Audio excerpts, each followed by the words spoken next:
Praise the lord. ప్రభువైన యేసుక్రీస్తు నామములో మీ అందరికీ శుభోదయాన్ని తెలియజేయడం సంతోషిస్తూ ఉన్నాను. ఈ రోజు మన లేఖన భాగం వచ్చిన చదువుతున్నప్పుడు నాకు చాలా ఆశ్చర్యం కలిగించింది. అదేంటంటే 119వ కీర్తన 162వ వచనం. విస్తారమైన దోపుడు సొమ్ము సంపాదించినప్పుడు ఎలా సంతోషంగా ఉంటామో నీవిచ్చిన మాటను బట్టి నేను సంతోషిస్తూ ఉన్నాను. చాలా ఆశ్చర్యం కలిగిస్తున్న మాట కదా.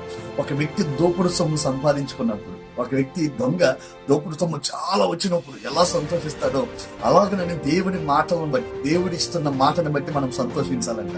ఆమేన్, హల్లెలూయా. మత్తయి సువార్త 13వ అధ్యాయంలో ఒక అద్భుతమైన ఉపమానాన్ని దేవుడు చెప్తాడు. అదేంటంటే పరలోక రాజ్యము పొలములో దాచబడిన ధననిధిని పోలి ఉన్నది.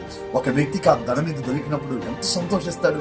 దేవుని మాటలను బట్టి కూడా మనం అంత సంతోషించాలి. అందుకే దానికోసం వాక్యాన్ని చదవాలి, ధ్యానం చేయాలి, అధ్యయనం చేయాలి, దానికోసం ప్రార్థన చేయాలి. కొంతమంది నామకార్థంగా లేకపోతే ఏదో పని చేయాలి కాబట్టి, చదవాలి కాబట్టి చదువుతున్నట్టు చదువుతారు. లేదు, నీవు ఇచ్చిన మాటను బట్టి సంతోషిస్తున్నాను అంటున్నాడు దావీదు భక్తుడు. అంటే మనం సంతోషంతో దానిని ప్రతిరోజు చేయాలి. అప్పుడు దేవుని వాక్యంలో ఉన్నటువంటి నిధులు మనకు దొరుకుతాయి.